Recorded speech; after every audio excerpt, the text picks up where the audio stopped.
Hello नमस्कार साथियों, आपका स्वागत है हमारे चैनल पे। तो साथियों, आज हम इस वीडियो में पढ़ने वाले हैं दिल्ली पुलिस परीक्षा के जीके जीएस के काफ़ी महत्वपूर्ण सवाल। तो दोस्तों, जितने भी शिफ्ट हुए आपके पेपर परीक्षा दिल्ली पुलिस परीक्षा का, हम उसी से रिलेटेड सारे सवाल कर रहे हैं। तो दोस्तों, जैसा कि आप जानते हैं, हर शिफ्ट में एक दो सवाल आ रहा है तो दूसरे शिफ्ट में वही सवाल पूछा जा रहा है, जो रिपीट हो रहा है वही सवाल। तो दोस्तों, आज हम जो इस क्लास में सवाल करेंगे, एकदम 14, 15, 16, 17 तारीख को आपको जो पेपर हुआ, सेम टू सेम वही सवाल हम इस क्लास में करने वाले हैं। तो दोस्तों, आपके लिए ये सवाल काफ़ी रामबाण साबित हो सकते हैं। इस क्लास में से एक भी सवाल आप मत छोड़िएगा। तो चलिए दोस्तों, बिना टाइम वेस्ट किए पहला प्रश्न देखते हैं। देखिए, आज का प्रश्न पहला है, भारतीय संविधान का अनुच्छेद 40 से संबंधित है।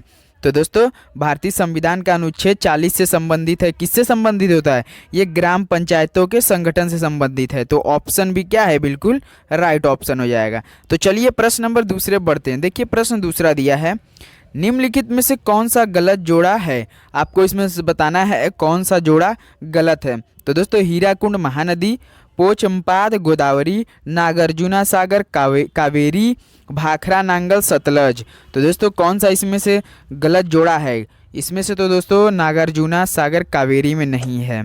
तो ऑप्शन सी बिल्कुल गलत जोड़ा है, जो कि नागार्जुना सागर कावेरी में नहीं है। तो ऑप्शन सी बिल्कुल राइट ऑप्शन, और सब सही है। तो चलिए प्रश्न नंबर तीसरे बढ़ते हैं। देखिए, प्रश्न तीसरा दिया है, संसद के संयुक्त सत्र की अध्यक्षता कौन करता है? तो दोस्तों, संसद के संयुक्त सत्र की अध्यक्षता कौन करता है? ये सभापति करते हैं। तो ऑप्शन ए क्या हो जाएगा? बिल्कुल राइट ऑप्शन हो जाएगा। तो चलिए प्रश्न नंबर 4 देखते हैं। प्रश्न 4 दिया है, लगभग 2000 साल पहले कुषाणों की दूसरी राजधानी बनी। तो दोस्तों, लगभग 2000 साल पहले कुषाणों की दूसरी राजधानी कौन बनी थी? तो ये बनी थी मथुरा। कौन दोस्तों? मथुरा। तो ऑप्शन डी बिल्कुल राइट ऑप्शन हो जाएगा। तो चलिए प्रश्न नंबर 5 देखते हैं। प्रश्न 5 है, संतोष ट्रॉफी संबंधित है। तो दोस्तों, संतोष ट्रॉफी संबंधित है। किस खेल से संबंधित संतोष ट्रॉफी? ये आपके फुटबॉल। तो दोस्तों, जानते हैं एसएससी का ये तो फेवरेट सवाल है, हर एग्जाम में ये पूछ देता है, तो इसे आप याद जरूर कीजिएगा। तो प्रश्न नंबर 6 देखते हैं। प्रश्न 6 दिया है, लोकसभा का सत्र न्यूनतम बुलाया जाता है। तो दोस्तों, लोकसभा का सत्र न्यूनतम बुलाया जाता है, वर्ष में कितनी बार बुलाया जाता है लोकसभा सत्र का? तो दोस्तों, ये बुलाया जाता है वर्ष में लगभग 2 बार बुलाया जाता है। तो ऑप्शन भी बिल्कुल राइट ऑप्शन हो जाएगा। तो चलिए प्रश्न नंबर 7 देखते हैं। प्रश्न 7 दिया है, क्षेत्रफल की दृष्टि से भारत विश्व का सबसे बड़ा देश है।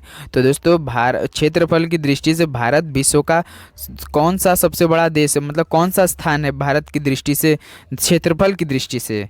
तो ये होता है दोस्तों, भारत विश्व का क्षेत्रफल की दृष्टि से आपका 7वां है। याद रखिए, 7वां। अब जो चेंज हुआ हो। तो चलिए प्रश्न नंबर 8 देखते हैं। प्रश्न 8 दिया है, 90 ईस्ट रिज कहाँ स्थित है? तो दोस्तों, 90 ईस्ट रिज कहाँ स्थित है?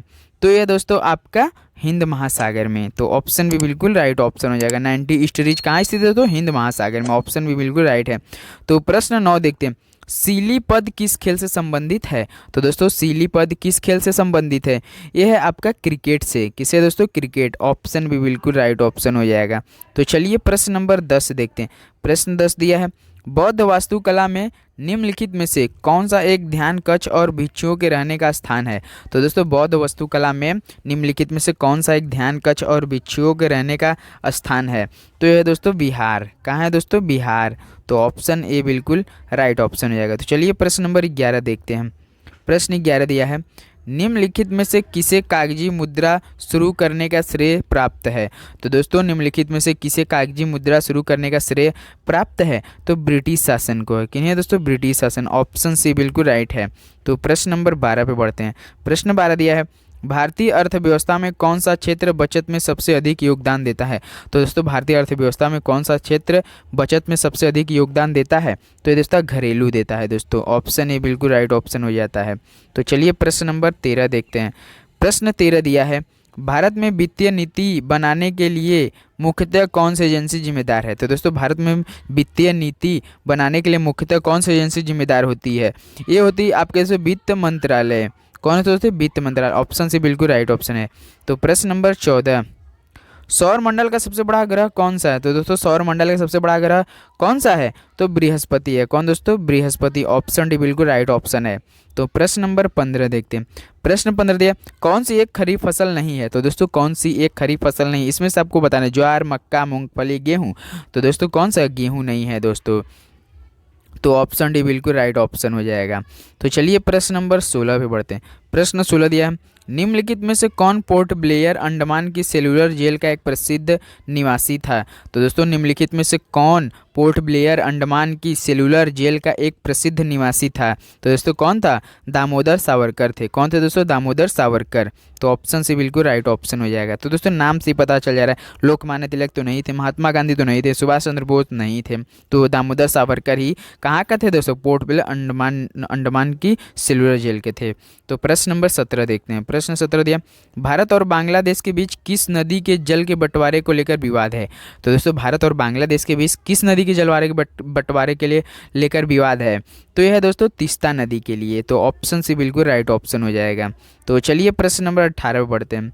प्रश्न 18 दिया है, फियरलेस गवर्नेंस नामक पुस्तक के लेखक कौन है? तो दोस्तों फियरलेस गवर्नेंस नामक पुस्तक के लेखक कौन है? तो किरण बेदी हैं। कौन है दोस्तों? किरण बेदी। ऑप्शन डी बिल्कुल राइट ऑप्शन है। तो प्रश्न नंबर 19 देखते हैं। प्रश्न 19 दिए, भारत की प्रथम पूर्णकालिक महिला वित्त मंत्री कौन है? तो दोस्तों भारत की प्रथम पूर्णकालिक महिला वित्त मंत्री कौन है? तो दोस्तों निर्मला सीतारमण है। कौन है दोस्तों? निर्मला सीतारमण। इस समय बता सकते हैं कौन है दोस्तों? कमेंट जरूर कीजिएगा। तो चलिए प्रश्न नंबर 20 देखते हैं। भारत में किस खदान में सोने के भंडार पाए जाते हैं?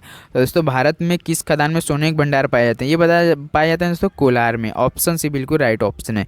दोस्तों हमने 1 से लेकर 20 तक सारे सवाल का वही सवाल क्या है जो आपके 14, 15, 16, 17 के हर शिफ्ट में सवाल पूछे जा रहे हैं। तो दोस्तों इस क्लास में एक भी सवाल आप मिस मत कीजिएगा। हमने जैसा भी पढ़ाया दोस्तों आपको बस ऑप्शन याद कीजिए। हम जैसा भी खराब सही नहीं पढ़ाए कोई दिक्कत नहीं है, हमसे से कोई, आपको बस ऑप्शन याद रहना चाहिए दोस्तों। तो दोस्तों अगर चैनल पर नए तो प्लीज़ चैनल को एक बार अपना सपोर्ट करना ना भूलिएगा। ऐसे वीडियो अपने अपने यूट्यूब चैनल पर अपलोड किए हैं जो कि काफ़ी महत्वपूर्ण सारे प्रीवियस प्रैक्टिस सेट, उसे भी एक बार जरूर देखिएगा। तो चलिए दोस्तों इसी के साथ मिलते हैं अगले वीडियो में। तब तक के लिए जय हिंद जय भारत।